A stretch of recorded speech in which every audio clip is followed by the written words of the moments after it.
Ladies and gentlemen, welcome back to episode 2 of the Facts Over Feelings podcast. I'm Ryan Maruster, and this is my co-host over here, Trevor Kauffman. Thank you, Ryan. And we just wanted to jump back in to this podcast with a bit of NFL talk. Trevor, what did we want to talk about to start off today? Real quick before we get to that, we appreciate everyone who took a look at our first episode. Yes, thank you. And this time we will actually have video of our faces and not just overlaid highlights. So we don't want to get in trouble with the NFL or the NBA. Of course not. Yeah, no. Illegally using their highlights. No, of course not. Anyways, back to the NFL. We're going to be starting out with again today. Week 16 of the NFL kicks off today with 3 excellent games. But I want to talk more about the NFL year as a whole, talk about some surprise teams, maybe touch into who will win MVP, who will be Coach of the Year, and some playoff talk. So I'm going to hand it to you, Ryan, real quick. Any surprise teams this year, good or bad? Well, honestly, just to start off, I was really surprised about the 49ers. And I know on the last episode, I believe I said that I thought the Niners were the best team in football. And I actually still think that. But I really was surprised by the 49ers this year. You know, last year I think they were 4-12 or 5-11. Jimmy G was out most of the year. But their defense really came together. I didn't expect their defense to be like top 2 in the league. Completely. It's been really good. And they've had some injuries lately. I think their safety's been hurt. They had a couple linebacker injuries. Sherman's been banged up a little bit. Yeah, Sherman's hurt. Their starting safety, Jaquezie Tart, has been out for the last few weeks, which really hurt them. But I really like them, and I was really surprised just by the success of their team this year. I actually think they're the team to beat still. Interesting. Honestly, people were more hyped up on San Francisco last year when Jimmy G tore his ACL. I think people thought they were going to be better this year, but nobody thought they were going to be as good. Because I don't think people expected their defense to be as good as it was. You're right. Just I don't know. They didn't have that many big names. They drafted really well. They did. I know. Young players. Nick Bosa has been amazing. Fred Warner, their linebacker, linebacker, has been excellent. he got snubbed of a Pro Bowl vote. They've had a bunch of guys who have really played really well this year, and I don't know, they've just been really good. They have. What about you? My surprise team that played excellent this year is the Baltimore Ravens, and I'm sure that's a common pick. Sure. I mean, where do you even start with Baltimore? 12-2, number 1 in the AFC. If they win tomorrow against Cleveland, they will get the number 1 seed and home field advantage all through the AFC playoffs. I think the biggest surprise in Baltimore is Lamar Jackson. Yeah, no, I agree. And nobody thought he would be this good this quick. And I think people are very surprised. He's been a good thrower. He's not an excellent thrower yet. No, he's been fine. The use of his legs has been more effective than people thought it would be at the NFL level. Yeah, it's crazy. People thought he'd have to develop into more of a pocket passer. Yep. Which he is developing, but he's still running for over 1,000 yards. I think so. What is he? He might be he's in the top 10 for overall rush yards this year. I saw stat. He's which is crazy. 9th among running backs. Yeah, it's crazy. For rushing yards. He's probably going to win MVP, whether I agree with that or not. That's the point. And Baltimore's rolling. Well, I think the turnaround game for them, or the game where they kind of showed out, was against the Patriots. Because I think going up to that, I think they were 5-2 maybe. I don't know. It was like week 7 or 8. I think that game kind of exposed the Patriots a little bit. I think it did. Yeah. No, I think because the Ravens had lost to the who was it? The Browns, and I don't remember who else they lost to. But they had 2 losses early, and they looked like a decent team who would compete for the AFC North. But then they just started rolling. They just got the ball rolling, and it snowballed from there. And I don't know, their defense has stepped up. Their defense has played a lot better. Marcus Peters seems to be a good fit. Great fit. And here's the thing: he struggled in LA. He did. I was kind of surprised. Himself in Baltimore. Sure. And Baltimore has a really good team around Lamar Jackson. They have 12 guys selected for the Pro Bowl. That just shows you how big of a team around them they have. They do. Great job by John Harbaugh this year. I think he is a top favorite to win Coach of the Year. Honestly, he actually might. Actually, that's a good point. Baltimore's done an excellent job. But yeah, they have done a really good job. And just I wanted to mention a couple disappointments. I don't know. Sure.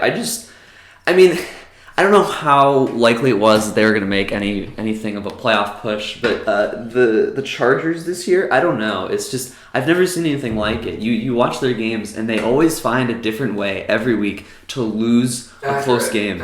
It's unbelievable. Phillip Rivers' play he played at almost an MVP level last year, and his play has just gone. Yeah, he has 18 interceptions this year. Yeah, his play's just gone. I don't really know what's happened, and obviously he's gotten older. So what is he, 37 or 38, I think. But they find ways to lose games against the Titans. They lost on a goal line play. The Chiefs, Phillip Rivers threw a pick in the end zone to end the game. They've just had a bunch of close games. The Raiders, they lost in the last drive. It's just a bunch of close losses. I agree. The Chargers are one of those teams that can't find a way to win games, but you would think they're not exactly a young team. They have a lot of veteran presence. Yeah. The quarterback's been in the NFL a lot. Yeah. You would think that happens to a lot of young They teams. have a solid offense with some good players. They have a very solid roster from top to bottom. Yeah. And I know Derwin James was hurt much of the year. He was out for most of the year, but he's back now. He's back now. Yeah, I think Phillip Rivers. It's the Chargers saw it's time to move on from him, and they're going to take Justin Herbert in the draft unless they want to trade him. Really, you think so? They will. You think they'll take a quarterback for sure? I just don't know if they want to take another year trying to get Trevor Lawrence because I feel like there's going to be a lot of teams. I don't know. There'll be teams worse than them. I think they're not bad enough. Exactly. Yeah, for sure. I saw a mock draft yesterday. They picked Justin Herbert at 10. I think that's a very reasonable pick. Even if he sits behind Rivers for a full year. He might. Give him look at what happened to Patrick Mahomes. He was drafted at number 10. He was. He sat behind Alex Smith a whole year. And then you saw him in his first year as a starter win MVP. Look at that. Was it 50 touchdowns? 50 touchdowns, 5,000 yards. Crazy. I don't know. I think the Chargers can't be like the Giants here. And they got to just be proactive and draft a quarterback this year.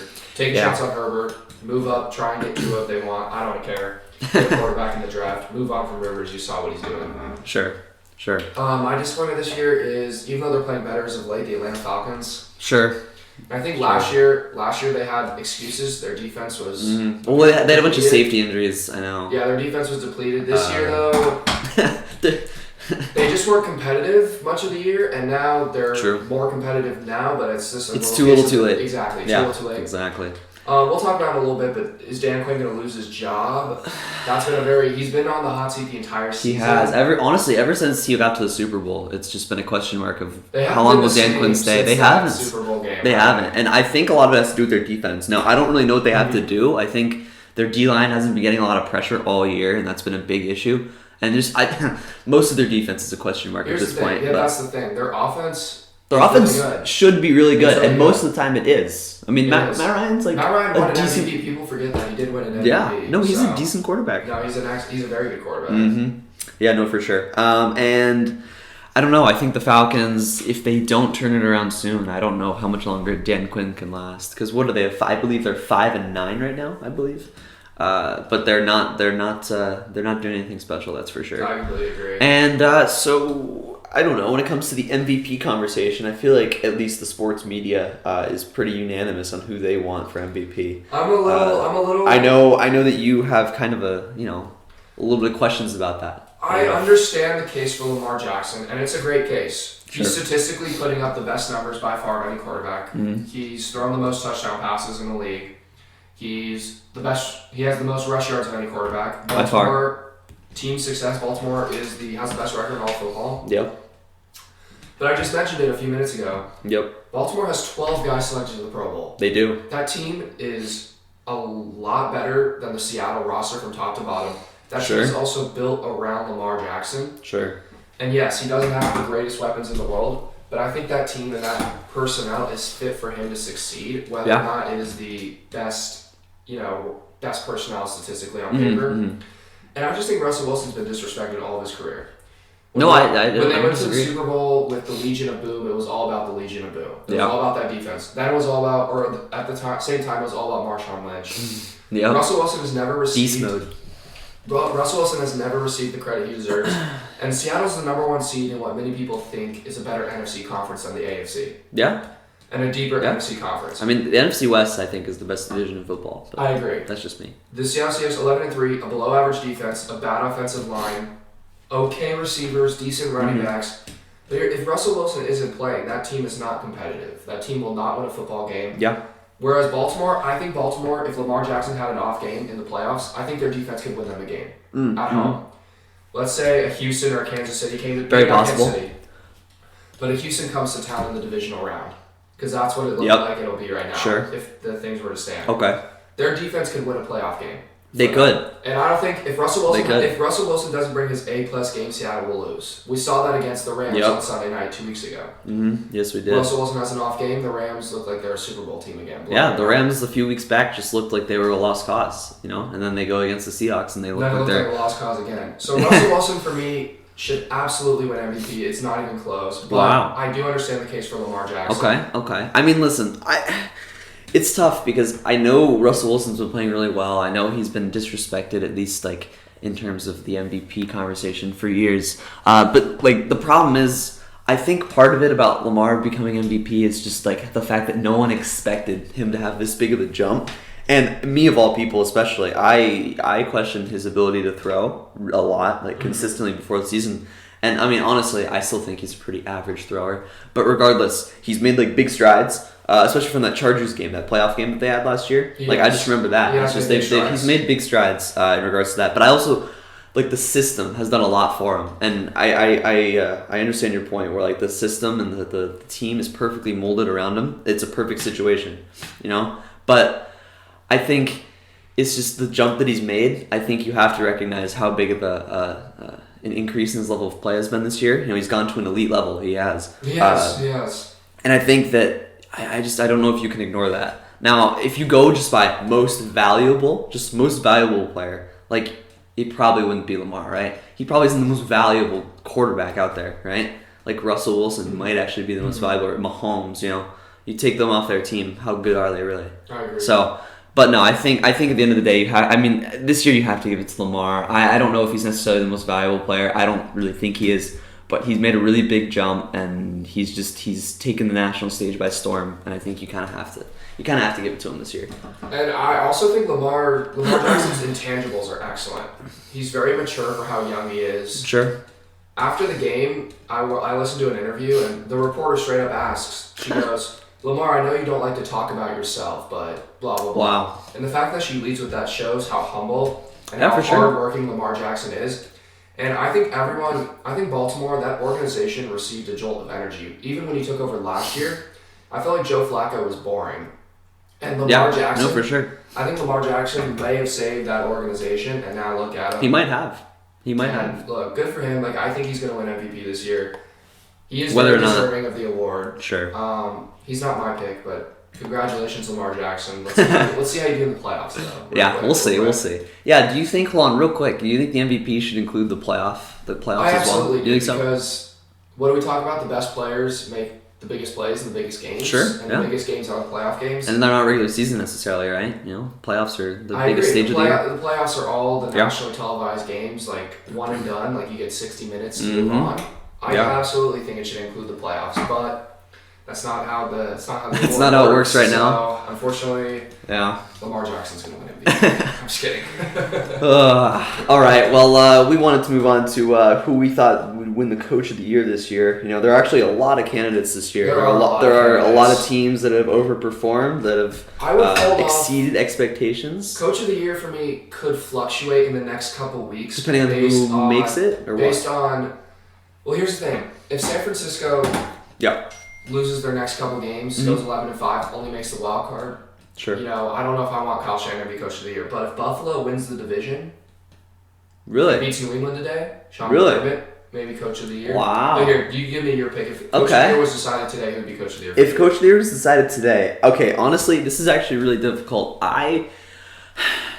I'd probably go with Kyle Shanahan because I really think the 49ers have done a really, really good job just becoming like a complete team this year. And like just looking at their like strengths and weaknesses, like I think their weaknesses are like basically zero when they're a fully healthy team. Like Jimmy G to me is the weakest link on a fully healthy Niners team. And he's not really a weak link. Like at worst, he's an average quarterback. And to have that as your weakest link, I think that's a really, really good thing. So I think Shanahan could really, really win Coach of the Year, and I think he deserves it. But I think you're right. I think the last 2 weeks are big. I think if the Steelers make it to the playoffs, which I don't think they will, but if they do, I really think Mike Tomlin should win Coach of the Year. And people will say like, "Oh, Mike Tomlin's not like a great coach. He's just there for the motivational speeches and to motivate the team." But let's just look at the team this year. Like they've had 3 different starting quarterbacks. Big Ben got hurt in game 1. Then you had Mason Rudolph starting the next 6 or 7 weeks, and he's a bad quarterback. Okay, he's a bad quarterback. He's not very good. And they started winning games, and their defense has finally gotten back to that Iron Curtain mentality of the Steelers. and they've just done a really, really good job. Minkah Fitzpatrick provided a big jolt of energy. You talking about jolts of energy? He provided a big jolt of energy for them. That first round pick for Minkah Fitzpatrick was really big, but I think Mike Tomlin's just done a really good job, invigorating this team and just pushing them to. They're at 8 wins right now with Duck Hodges at quarterback, so I think they've just done a really, really good job. They have done a great job, and I think it would either go to. I think if they make the playoffs, it goes to him. I agree. If they win their next 2 games, sneak in that second wild card spot, it's hard not to pick Mike Tomlin. Mm-hmm. I'm going to stay in the AFC for my coach of the year. Okay. And I'm going to go Sean McDermott. You are. And I really think his case for coach of the year could be made or broken today. Okay. If he goes into Foxborough, beats New England, and they somehow find a way to win this division, I think Sean McDermott should absolutely win coach of the year. Wow. He has done a lot with a team that you didn't think had that great of a roster. They do have a solid defense. I mean, they do have a good defense. Tre'Davious White is a top 5 corner. But you talk about quarterbacks who have seemed to develop a little bit more than expected. And Josh Allen, he's been a little inconsistent, but I think he has developed quicker than people originally thought. Sure. And you see the potential in some of the games with Allen, not only with his arm, but with his legs. Well, yeah. And for him, I think Josh Allen is just simply working on accuracy. No, for sure. I mean, it's not turning the ball over. It's a testament to a good coach when like you're looking at coaches like Shanahan. I mean, at a lesser extent, but like Tomlin and McDermott, when they take average quarterbacks or below average quarterbacks and win games still. Like they still win games. Like Josh Allen, honestly, Josh Allen with other defenses and other and other coaches is probably a slightly below average quarterback. He can't throw that accurately. Right. But yeah. And this is the funny thing because Pittsburgh and Buffalo are the 2 wildcard teams. The 4 division winners, I'll read off the teams, and you'll know their quarterbacks. Sure. Houston, Kansas City, New England, Baltimore. You look at those 4 teams; those are three of the 4 of them are Pro Bowlers, I believe. Brady didn't. And Brady's not the Pro Bowler. Brady's not the Pro Bowler, right? Yeah. So you just look at how impressive. And Buffalo has more wins than Houston, the same wins as Kansas City. Wow. 1 win less than New England, and they'll have a chance to beat them today. And that's a game that I think Buffalo will win. Okay. Put it on the record. Wow. Facts over feelings podcast. Okay. Trevor Kauffman has the Buffalo Bills winning at Foxborough this afternoon. Wow. I'm going with a score of 20-16. You don't trust that Patriots offense, do you?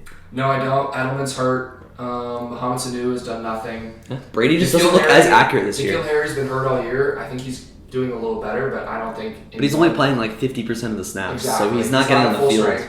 Patriots have nothing. If the Patriots can run the ball effectively, which they really haven't. They really haven't. Sony Michel has not had a good year. They haven't been able to run the ball that effectively. Yeah. And look, Buffalo's motivated. I think for the last 20 years, I think Buffalo's sick and tired of seeing New England at the just dominating the division, yeah. And now they want it. And they're 6.5-point underdogs. That seems way too highly in a defensive game. Yeah. If Buffalo doesn't cover, I'd be very surprised, but I think Buffalo went outright. Okay, wow. So we got a bold prediction today. And going off of the whole wild card in the AFC, it's coming down to the wire, obviously, with a bunch of teams vying for that second wild card spot, especially. Not anymore. It looks like it's only 2 teams now. Sure. I mean, what do you have? You have Pittsburgh and Tennessee.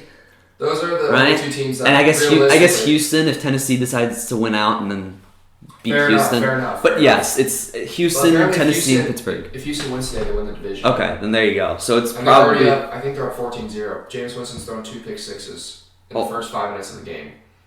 Really? Excuse me, 1 pick six already. Jameis Winston back to his old self. It's only 7-0. We thought Jameis Winston was becoming something more than a turnover-prone quarterback, throwing for 450 yards in the last 2 games, but... Yeah, he's only thrown 1 pick six, I apologize. Okay, but still, regardless, that's... I got an alert that said he threw a second one, don't know why, but I might have made a mistake. That's alright. Anyway, do you think Pittsburgh or Tennessee gets in, if you had to pick one right now? I look at the schedule of the last 2 teams. Yeah.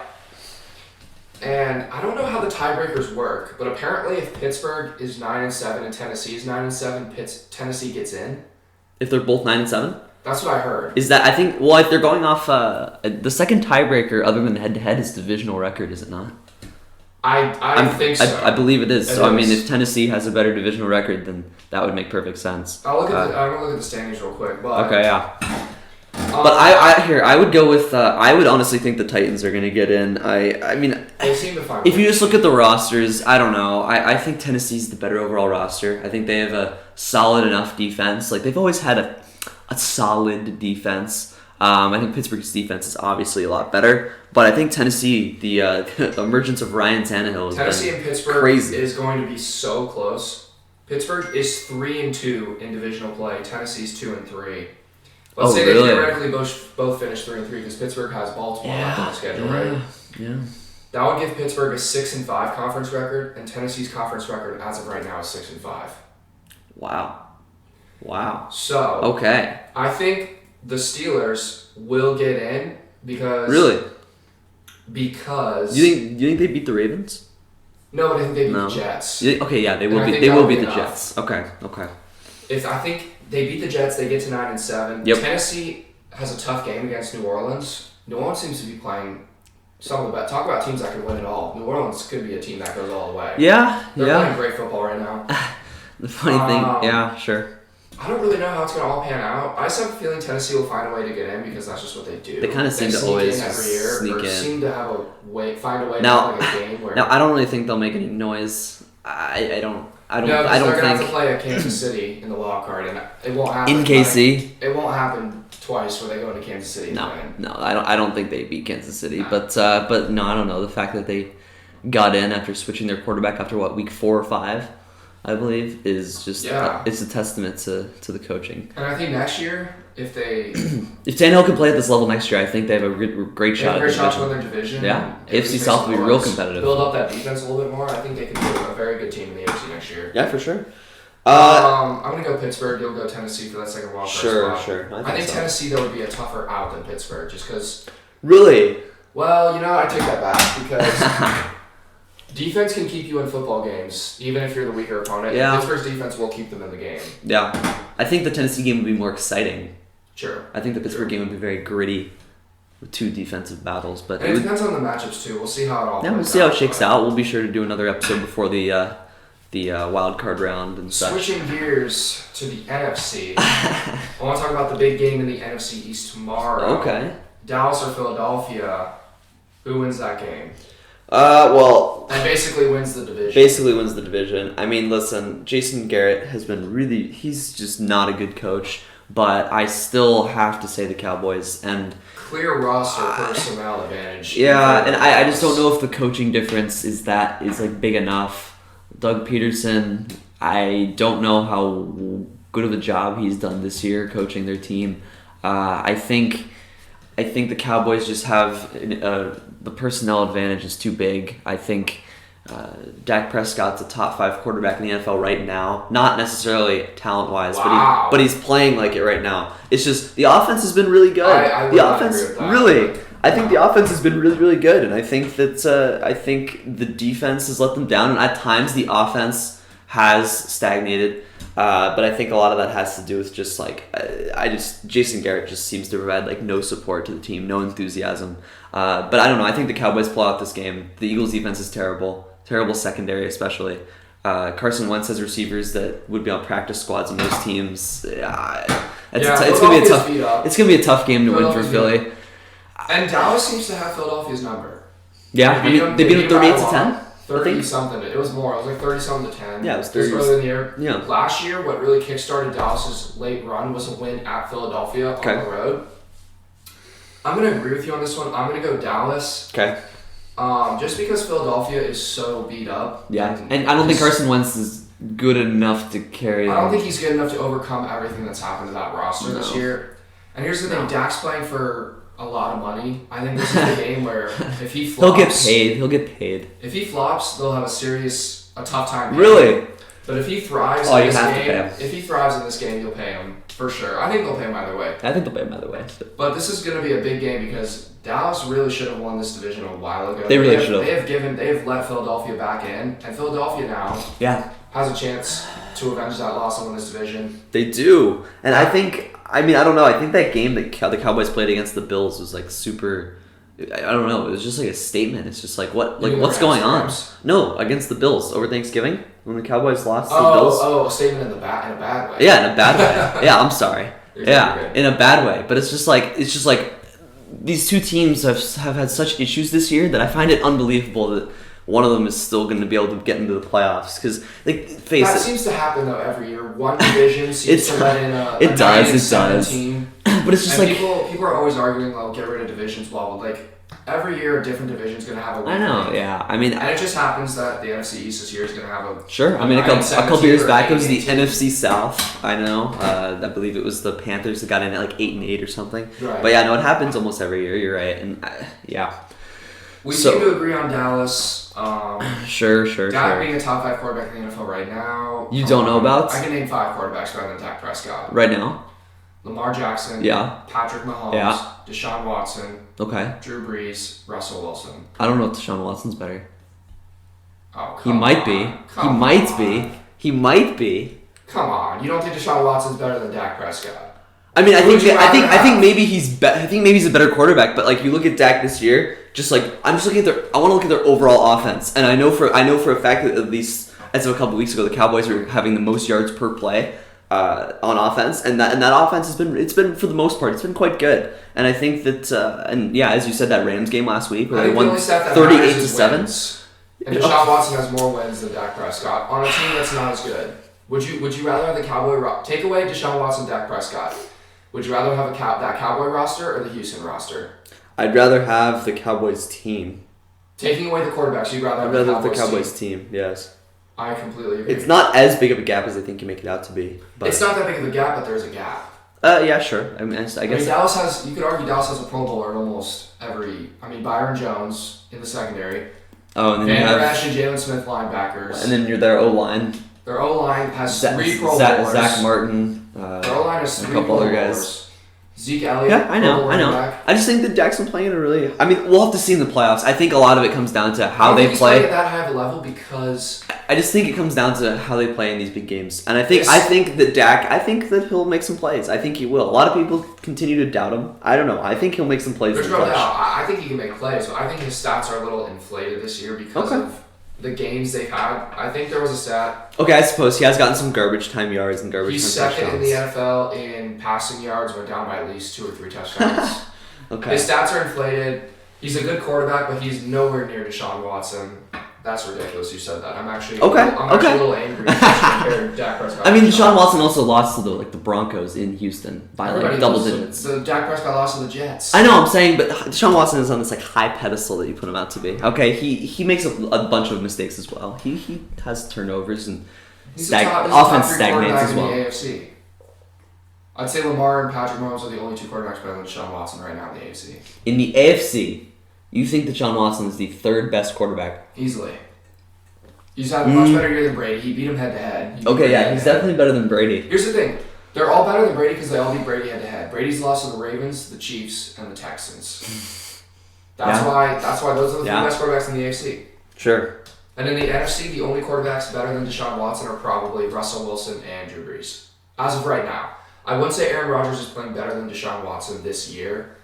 I mean, Aaron Rodgers is obviously the better overall QB. Right, overall, but I'm talking about this year, I would say Deshaun Watson's playing better. Yeah, Rodgers, I think there was a stat. Rodgers really struggled in the... he hasn't thrown any interceptions. Well, in the final 3... After the first quarter, he's like, I don't know, he kind of takes a drop off. I think there was a stat that his QBR, and I don't know how accurate this really is, but his QBR dropped significantly from the first quarter to the next 3 quarters. The defense made adjustments, and then maybe I don't know. To coaching? It might have to do with... I mean, honestly, I don't know. It might have to do with coaching. It might have to do with Rodgers. It might have to do with his receivers. I don't really know. I do know that their defense has stepped up a lot this year. But I don't want to get too much into the Packers. Real quick, in the last minute and a half we have on the NFL, we're going to play a quick game. There's 5 teams that have their coaches on the let's just run through it. I'm going to ask you, and then you can ask me. Yeah, of course. Giants, Pat Shurmur, is he fired? Real quick. Okay. Yes, I think so. He's not getting a lot out of Saquon and Daniel Jones. I agree, and there was a report that said Pat Shurmur doesn't meet with his quarterbacks every week. That seems ridiculous to me. I don't. Yeah, that's Falcons, ridiculous. Dan Quinn. I think he stays. You think he stays? Yes, I think he stays. Interesting. See, what about you? If you'd have asked me this question 2 weeks ago, I would have said no. But Okay. The problem is the Falcons are playing good right now. I don't think it necessarily matters now. I just think that I think they want to give him more time. I think isn't he more? He's had 3 bad years in a row. But he's more of a a defensive coach, and the lack of defensive talent they have is just they need to draft more defensive talent to give him a chance to. I'm back and forth on Dan Quinn. I think these last few games are saving his job because this is showing what the Falcons can be next year. Sure. A team that can beat anyone. Compete with the best teams, yeah. I'm gonna say Dan Quinn will stay. I agree with you on that one. Okay. Jacksonville, Doug Marrone. Doug Marrone, I think he's gone. He provides no culture. He's just there's no excitement, no fire, no inspiration. That team's just flat. That team's just they need a new coach. I agree. They need a culture change in Jacksonville. They really do. And Doug Marrone's for sure out. Freddie Kitchens. I know this one hits. Oh yeah. Okay. We're not going to talk about this in depth, but Freddie Kitchens he's in way over his head. The inability to play call. I don't know what happened from year 1 to year 2. His inability to call good plays, and just he's lost the locker room. So I think the writing's on the wall. I think he's done after the year. And then Jason Garrett. What do you think? I'm gonna say they will keep him. Really? Okay. I just 10 seconds. Why? Necessarily, I don't think they should, but I think they will. 1, Jerry Jones treats Jason Garrett like a second son. 2, Jason Garrett could save his season by winning these next 2 games, winning the division, and winning a playoff game or 2. Yes, I understand that's what they've been doing the last couple of years is getting to the playoffs and not getting past a certain round. Last year they lost to Seattle. No, they beat Seattle in the wild card, lost the Rams in the divisional. Oh, yeah. If they win their division, they're going to have a tough wild card game against Seattle or San Francisco. Yeah. But I just think Dallas is going to keep him. No, I think Jerry Jones, I think the rating's been on the wall for him as well. I think Jerry Jones has made public comments that he's beyond frustrated with Jason Garrett. I think he realizes that the players just don't feel like they can win these close games. They don't feel like he's providing with that extra spark. I think he's gone. Been fired 3 or 4 years ago. I mean, he should have. Jerry Jones back when nothing's changed. But I think this year was lauded as such the year for them to win that I think that that is fair. That's fair. It has to be, yeah. And then the Panthers, we both agree that they shouldn't have fired Ron Rivera. At least not when they did. It was kind of a weird timing. But like, who should they hire? Like, I mean, like. It depends on like what direction. Do they want to hire a more offensive guy? Yeah, I mean, I think they hire another. Because Ron Rivera's more of a defensive, like he is. He reminds me more of defensive. Like a Mike Tomlin. Yes. Like a gritty, tough. Yeah, sure. Coach. Yeah, sure. Honestly, I don't really know. It depends on what the direction they want to go in. Probably more of an offensive-minded young coach. It seems like they want to go in the young direction because they fired They could go an older guy. Baltimore's offense coordinator Greg Roman. They could go Buffalo's offensive coordinator Brian Dable. They could go with the Vikings coordinator Kevin Stefanski has been a name in a lot of head coaching. That seems to be the new thing, roles. Hiring younger offensive-minded coaches. Minds. Yeah, for sure. And then the Redskins. They definitely need a young offensive coach. Yeah, and you know what's funny? I don't know if this means anything, but real quick, like the Redskins, Urban Meyer was at their last game, and I don't know why Urban Meyer would go to a Washington Redskins game. Maybe it's just out of coincidence. Maybe. I don't know. It would be really interesting to me if they hired someone like that, like some surprise college coach. I don't know if it would work, but I think it would be really, really intriguing to see what someone like Urban Meyer could do. At Washington? Yeah, I think that'd be actually kind of interesting. I mean, he did coach Dwayne Haskins. Although I do think Urban Meyer's happy where he's at. I think so too, but I just thought it was kind of interesting. That's he's like an assistant, some kind of weird position with Ohio State. He teaches like classes or something, doesn't he? I forgot what Ohio State. He does something. Isn't he? He's like a special advisor. He might be, but it's a very I don't think Urban Meyer leaves the NFL. Or sorry, goes back to coaching. Sure. We'll see what Washington does though. They're definitely gonna go young offensive coordinator. Yeah, I think so too. We'll take a quick break and then we'll be switching gears. Yeah, to and next we're NBA. just gonna switch gears to some basketball. All right, now we want to go back to talking about some basketball here today. We have a bunch to talk about.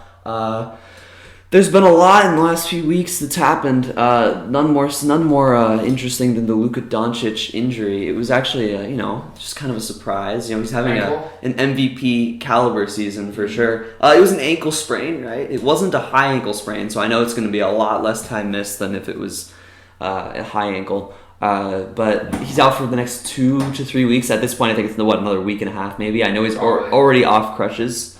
So that's a good sign. That's a good sign. He's making some progress. But we wanted to touch on just how good we thought Luka Doncic was. I know I said a couple weeks back that I thought he was playing at the MVP level. Do you think that? He's playing at an MVP level. Okay. If the question is, do I think he'll win MVP? No, I don't think he'll win You still MVP don't think this so? year. He's definitely playing at an MVP level, and he's going to probably play at an MVP level for the next 15 years. At least 10 years. He's a baby. He's 20 years old, I think. 21. 21, exactly. Yeah. It's crazy. But yeah, he's a special player. For sure. There's not much more to say outside of that. He just seems to understand basketball so well. Yeah. Has such a high IQ. He's so in control of himself and the game. And he just has that it factor, man. He just has something. He does. He just has something about him where he's just that guy that takes that shot at the end, and he's going to take the final shot. You want him taking that shot. It's a weird analysis. It's very qualitative. It really is. But even if you look at the stats, like his stats have been fantastic this year. I mean, for a time he was averaging almost a triple double. Like for a whole month, he was going insane. Yeah, like triple double after triple double after triple double. And, there's some meaningless triple-doubles, like you look at Russell Westbrook. He pads his stats more than anyone. Sure. But a lot of Doncic's triple-doubles were actually, like, really, really... Like, they were meaningful triple-doubles. They weren't just stat padding. And I'm going to switch gears slightly. The only reason why I don't think Luka Doncic will win MVP... Okay. This might not be the best reason, but the Mavericks seem to be playing well. No, I actually was going to say something similar. They've only played 3 games without him, but their 2 wins came against Philly on the road and Milwaukee on the road. 2 of the top teams in the East. I feel he was undefeated at home until this week. So yeah. Do I think Luka will win MVP this year? No, but he'll have plenty of other chances. He'll win at least 3 or 4 MVPs when it's all said and done. Really? Wow. Giannis is going to win again this year, but that's besides the point. You think so? Okay. I absolutely do. I do because all right. I think Giannis has gotten better. He won MVP last year, and he's gotten better. He's a better shooter. He's a more consistent 3-point shooter. And look, the roster didn't necessarily get better for Milwaukee in the offseason. They lost Malcolm Brogdon, who was probably their second or third best player, and they didn't really sign anybody special. Yeah. Well, they just have a really complete team. They do have a complete team. They do have a really complete team. They have a very, speaking of systems, Baltimore, Milwaukee is another very well-rounded team. Oh, yeah, for sure.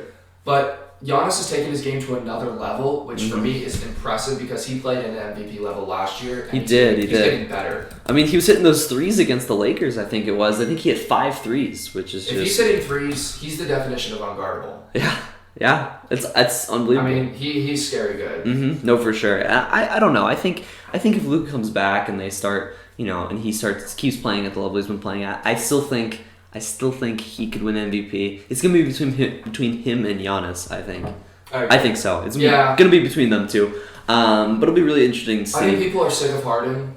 Sick of Harden taking 40 shots a game. I don't really think people care that much that he's averaging 35 I mean, he he still is unbelievable on the offensive end. I agree. He's one of the best offensive players ever. But that's offensive player. He lacks not efficiency. Complete. And he lacks the defense. And he's frustrating to watch at times because he shoots 20 free throws a game. I think on average he takes like 16 free throws a game. Yeah, it's ridiculous. It's crazy. So I agree.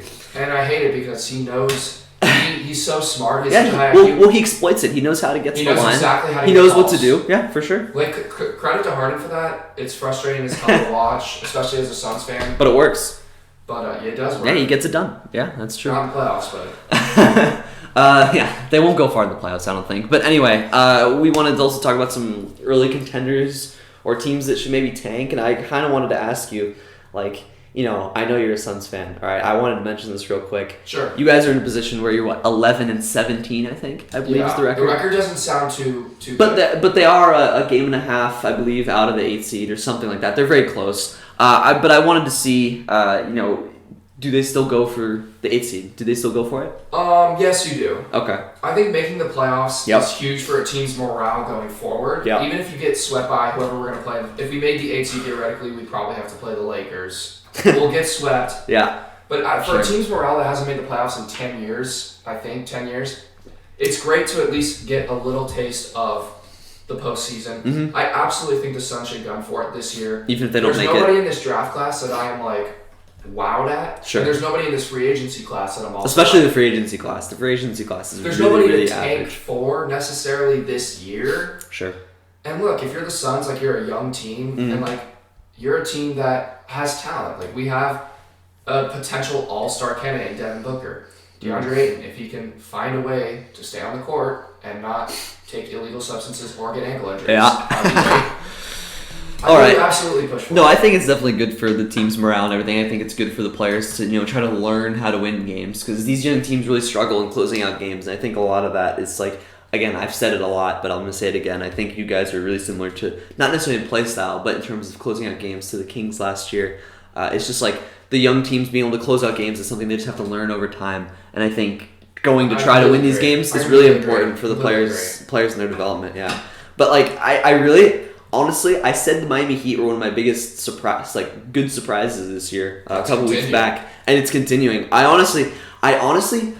I'm really close to saying I think they might come out of the Eastern Conference in the playoffs this year. I don't. I'm really close to wanting to say that. The more I watch them, you watch that Lakers Heat game. Yes, they lost. Yes, they blew a lead, but that was a playoff atmosphere. That was a really, really, really good game. That's like a May or June game right there. And it was just something that, I don't know, they have a really complete defensive team, great team chemistry, and they can hit the threes. All right, people questioned when Jimmy Butler went there, like, do they need another superstar? Do you want to be a 6 or 7 seed every year? Because they didn't have another star. But Bam Adebayo's come up really, really well.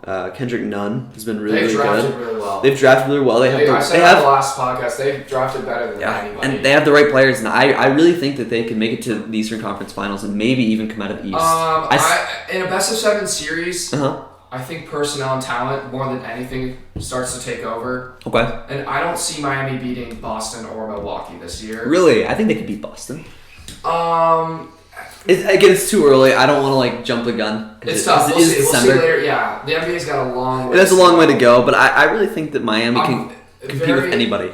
They can. In a best-of-7 series, Miami's not quite there yet. Okay. I don't think they're good enough to beat Milwaukee. I don't think they're good enough. That's the only team that I'm worried about. I think they might not be good enough to beat Milwaukee. I also don't think they're going to win the East just by the sheer fact. I think Giannis is on a mission this year to get Milwaukee to the finals. Sure. This feels like Milwaukee's year. It might be. Yeah, I feel like he also feels like slightly just hurt and disrespected by last year Kawhi beating him in that series. I don't know. I think Milwaukee's the team to beat for sure. In Miami's situation, they're having a great regular season. I still think they could pull it out though. But teams in the playoffs play with a different urgency and energy, and I think Miami's personnel will catch up with them eventually. Really? Okay.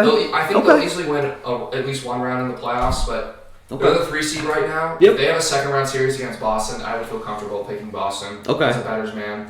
So. Okay, I would go with Milwaukee and Miami in the Eastern Conference Finals, but we'll see how it shakes out. Still got a long ways to as the year goes on. Yes, for sure. I mean, are there any other surprises or disappointments you want to add, or not? Not really. Is there anything that you kind of thought that you're kind of surprised about? Toronto's playing well, but they're not. That's not a huge surprise. Okay. I mean, I would still think. I mean, a big disappointment right now. Sure. There's not really any disappointment. I honestly the way if I'm looking at the standings right now. Sure. And I'm looking at the bottom of both conferences, and neither conference has a team where it's really surprising that they're down there. I would honestly, I think, and I think the Indiana Pacers are really, really something, and I think it's their coach Nate McMillan. I think he's done a really, really good job. They're a very quiet. Well, what's interesting to me is every single year.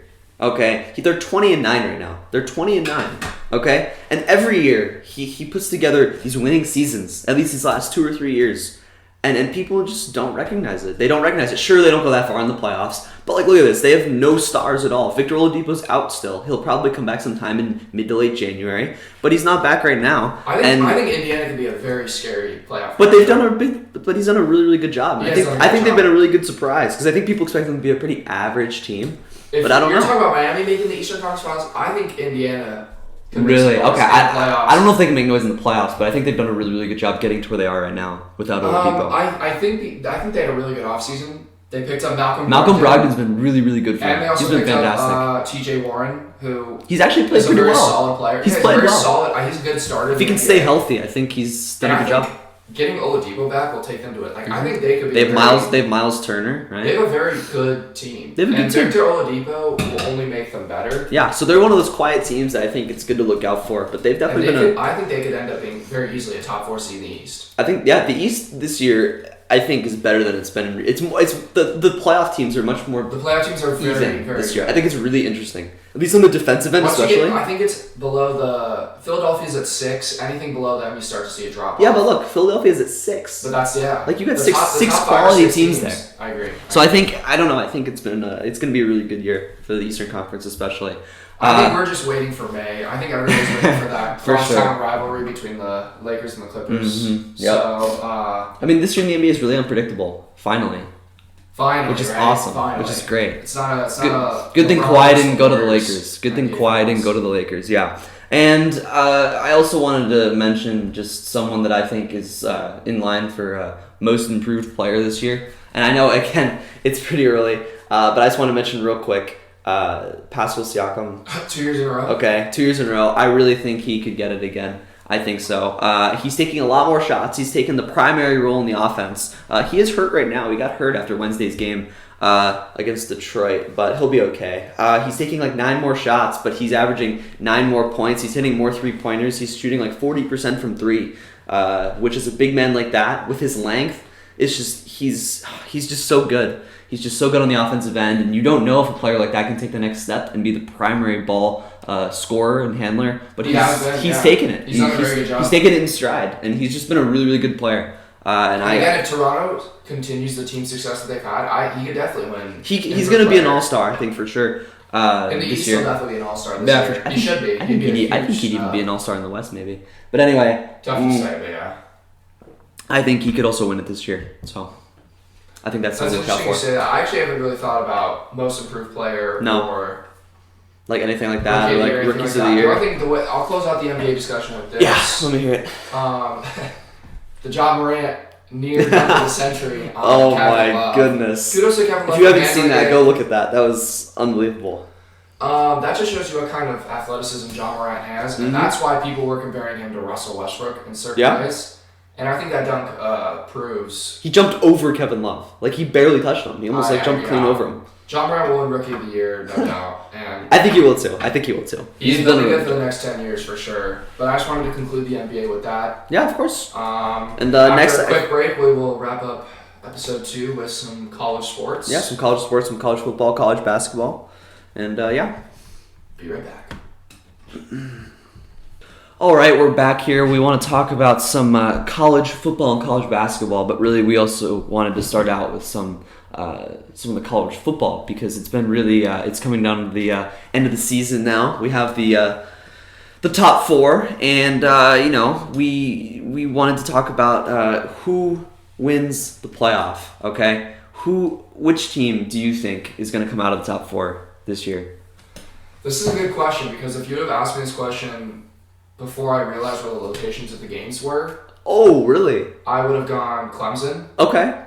I still think I'm going to go Clemson. You would have gone oh my goodness. Are you serious? I'm still going Clemson. I do. I'm going Clemson. They have the most playoff experience of these 4 teams. Oh, they've done this before. They lost half their defense last year. But they still have the most important experience of all, which is how your head coach and your quarterback. Playing bad teams, you're right. I mean, yeah, I'd like to play UNC and win by 1 too. I mean, listen, their hardest game was against Texas A&M in Clemson, okay? Their schedule is terrible, played no good teams. A&M's the only team they played in the top 25, I think. Or maybe Syracuse was top 25 when they played them. I don't know. But regardless, terrible teams all year. I don't know what their schedule rank was, but it was absolutely a joke. Okay, well, they can't help. They can't help the ACC. Okay, they can't help it, but regardless, Texas A&M was supposed to be a very solid team this year. They will be. They will be soon. Kellen Mond is a great quarterback. They just don't have the recruiting yet to get top level players. But people slept on Clemson. Clemson sleepwalked through the regular season. They did, and I think they didn't need to play their best. But I'm telling you, Clemson's team is loaded. They have the best quarterback not the best quarterback. They will have the best quarterback draft prospect in the last however many years in Trevor Lawrence. Really? They have an elite running back. Really? Travis Etienne. They have an elite defense every year because they just recruit well. I just don't know how you get an accurate gauge on how good they are with the teams they've played. Like they played. I have an accurate gauge on how good they are because I've seen. Like you could get an accurate gauge on Trevor Lawrence because he was great last year. And that's all I need. I need Trevor Lawrence, and I know Dabo Swinney is one hell of a football coach. I know Dabo Swinney's a motivator. Is he a coach? Come on, he's won 2 national championships in the last 4 years. What do you mean he ain't a coach? He had Pro Bowl level quarterbacks. And those teams actually played quality opponents in the regular season. Okay, well, when he didn't have a Pro Bowl level quarterback, he made the college football playoff. Who's his quarterback? Kelly Bryant. Okay, listen. He's unbelievable. He's the best coach in the game right now. Okay, I don't think he's the best coach in the game either, but we're not going to get into that. We don't have enough time for all this. Real quick, half of college football coaching is recruiting. No doubt, but I think you have to look at sustained success, and sure, Clemson's had sustained success in the last, 4 years, right? But going forward, they're going to have sustained success now for the next 15 years. 10 years. Oh, I mean, maybe because how bad the ACC is. I mean, who'd they play in the ACC championship game? Virginia. Even with the ACC championship game, we still don't know how good they are. We don't know how good they are. They haven't played a team that's even worthy. You're switching gears here to what we will talk about next, and that is Okay, real quick. I think Clemson's winning it all. Okay. Who are you going with? Okay, sure. I think LSU wins it. This is clearly their year. They come out of a gauntlet of an SEC where there's top defenses. Okay, you can make fun of Alabama all you want. They're still a really good team. They lost Tua, which hurt them in the Auburn game. No. That's a great win. That's one of the best wins of the year. Florida, good team this year. Very good team this year with a backup quarterback. Good team. Killed Georgia. Okay. Beat Auburn. Good Georgia team. Their defense is very good. I have a lot of question marks about. I don't know if he's really that good. Auburn, a fantastic defensive team. Probably the number 1 or number 2 or number 3 defense in the country. Offense, not great. But regardless, a ton of good wins. And they have the resume. They have the quarterback, the Heisman Trophy winner.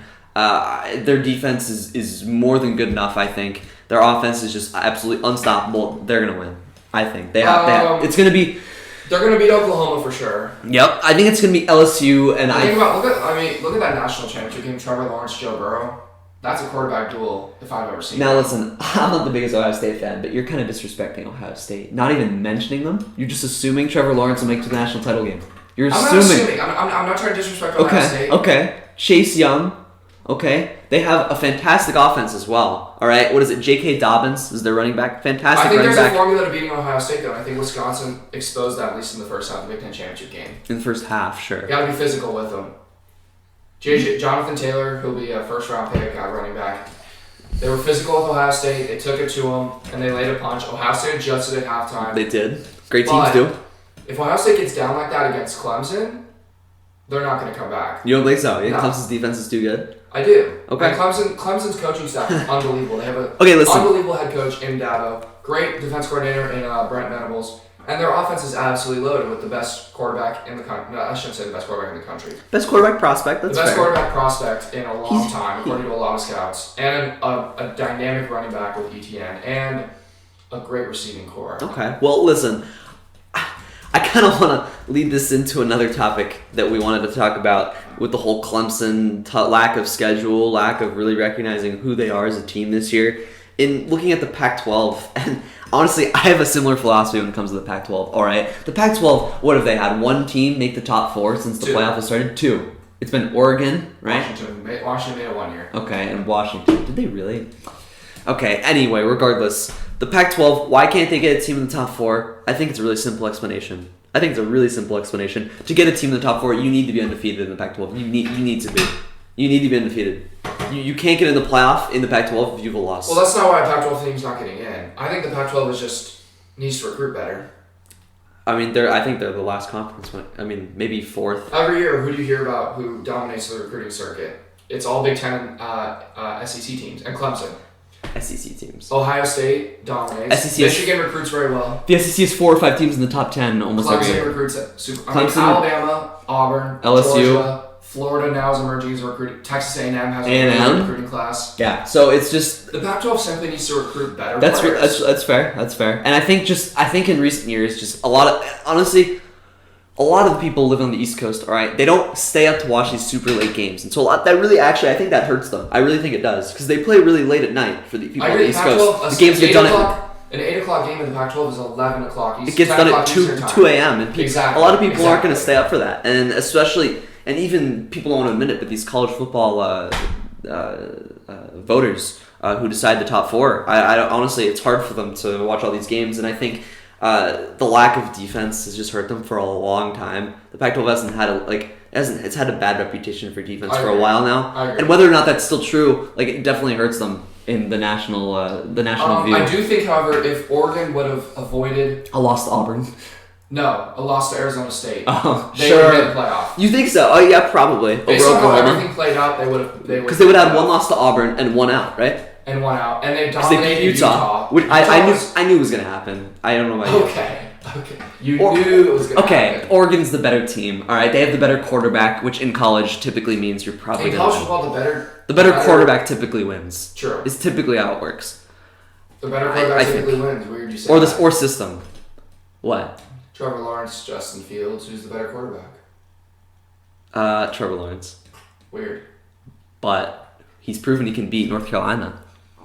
So good for him. I want to switch gears a little bit, and I want to move to a topic that is increasingly gaining ground in the college football world, and that is the 18 playoff. Really? Okay. Wow. I want to ask your opinion on whether we should do an 18, whether there should be an 18 playoff, and how it would work. I don't know if I want an 18 playoff. I think that a 16 playoff might be more rewarding, and I think it also gets in those 5 and 6 teams that people always seem to argue about. I think that solves a lot of the issue. I think for now, I think you could give the 1 and 2 seeds a bye the first week, so that they don't play. Also, so they don't play too many games. It's a lot of games to play. It is a lot of games. So I think giving the 1 and 2 seeds a bye, and then having the 3 through 6 seeds play each other that first week, I think that would solve a lot of the problems. I think 8 teams might be a little big for now. But I think 6 teams might be the way to go. I don't know. What do you think? I understand the argument for 8 teams. Okay. And as a player, I think the players in college want a true playoff system. An 8-team bracket, you get 1v1 winner take all. Yeah. And I think the players have there's an appeal as an athlete. Yeah. To want to be in a true playoff system, kind of like the NBA, like the NFL, like the MLB, like every other sport. Yeah. However, I do think they need to make some changes to the regular season if they do want to go to an 18 playoff. How so? For example, in the ACC, they have to get rid of divisions. They just have to make it uniform conference. You think so? Uniform scheduling, I think, will help. And same thing in the Pac-12. I think divisions need to go. If we're going to go to an 18 playoff, for every conference? So for the SEC too? And yes. Okay. Wow. You need uniform scheduling because the SEC East is a joke. I mean, Georgia plays. It's less of a joke than it was, but it's still not. It's still a lot worse. It's still a lot worse. I think if you have uniform scheduling throughout the whole regular season, and every conference needs to play 9 regular season conference games. The ACC and the the ACC and the SEC only play 8. Okay. I'm tired of seeing Alabama schedule Western Carolina and Citadel. Part of that's also their scheduling. I mean, you have teams. I know. Fair enough. Auburn schedules Clemson every other year. If you go uniform scheduling, every conference plays 9 conference games.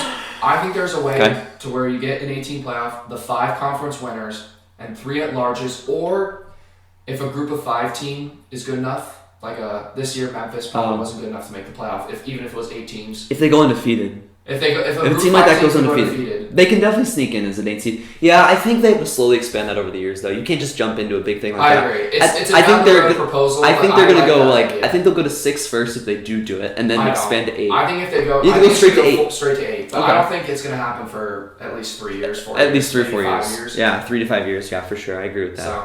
So. So that's interesting. But speaking of the Big Ten. And Ohio State, we wanted to talk about their rival, and more specifically their rival head coach, Jim Harbaugh. I mean, honestly, for me, I am very worried about his job security. I think that they'll keep him. I think they'll keep him, but they shouldn't. I don't think they should. And how long has he been there? 4 years, maybe? 4? I don't know how exact. You don't think they should keep him? I don't think they should. No, they will, but I don't think they should. Wow. He's a good recruiter. Okay, he's a good recruiter. Okay, he puts out good defenses, I suppose, most years, right? But you look at the teams they've beaten. Who have they beaten? Have they beaten a single top 10 team? I don't know. This year, no. I don't know how many. I don't know how many top 10 teams they've actually beaten. I don't even know if they've beaten. But is that a reason to fire a head coach? Yes. How do you make the playoffs if you can't beat the best? But is Michigan... I think that has to do with unrealistic expectations. Really? Michigan is a top-tier program who expects excellence. And I think that if you expect excellence, you need excellent coaching. You need to beat the best teams. Same thing with Auburn and Gus Malzahn. He struggled to beat the best teams for a while. This year he stepped up, beat Oregon. He did lose some close games, but he had a really young QB. He beat Alabama. So those are things that keep their jobs as college coaches. I look at where Michigan was as a program when Jim Harbaugh took over to where they are as a program now. They were coming off when they fired Brady Hoke. They were 5-7. Brady Hoke. Oh gosh. Program was in shambles, and I think Jim Harbaugh is averaging 9 or 10 wins a season. He just needs to get a quarterback to where he just needs a quarterback. I think that's the biggest problem with Jim Harbaugh. He needs to develop his quarterbacks better. Okay. And in the NFL, he was so good at developing quarterbacks. Colin Kaepernick, he did a great job with. Alex Smith, he was very good at developing Alex Smith. I don't know what happened in college, but he is incapable of developing quarterbacks. Shea Patterson was one of the highest recruited players in his class, I think in the 2016 high school class. Shea Patterson was like an average college quarterback at best. If Jim Harbaugh can get a quarterback to play at an elite level, I think Michigan will make the playoff. But can he? I think he can. Do you know how many top 10 teams he's beaten? He's 1-8. Okay, you want to know his only win? I think it was against Wisconsin 3 seasons ago. Okay? I'm telling you, if you're 1-8 against the best, that's fair. He has not beaten the You got to step it up. It's just he's definitely on that second tier, and he needs to make that jump. And if he doesn't make that jump soon, he's gonna get fired. I don't think I'm ready to fire him because he hasn't made that jump to the elite tier yet. Okay. I don't think I'm ready to fire him. Okay. I guess. I think he's on the hot, a little bit of a warmer seat. I also think that's a lot of disgruntled fans, but. Yeah, exactly. And I think the fans need to realize that he took over a bad program. I mean, Michigan was 5-7. Brady Hoke let him down a dark hole. Yeah, that's fair. And he has dug him back up. He hasn't dug him back to the very top yet. But people need to have a little bit of patience. They've plateaued. I don't think they're going to make that next step with Harbaugh. I don't think so. Who would they? I mean, I have no idea. who they'd pick next. But they would need someone who could just get them to that next level, win those close games. I absolutely think Harbaugh can get them to the next level. Okay. And look, this year they had a pretty decent season. Lost again to Ohio State. That's an issue, but Ohio State was clear. The Ohio State team was just so good. But do people? I mean, no one in the Big Ten came close to beating Ohio State. It's just year after year. I mean, Penn State wasn't that far off.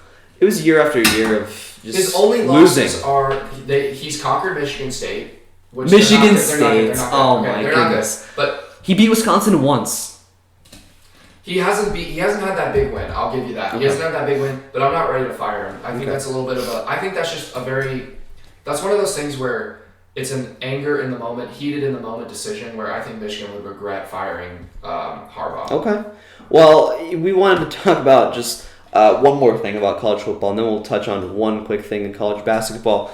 I wanted to talk about, I don't know how big of a deal it is. He might have misspoken. He might have just kind of said something he didn't really mean. But Chase Young, a top 5 prospect right now, he said he wanted to stay at Ohio State. He didn't explicitly say he was going to, but he said he wanted to stay for his last year.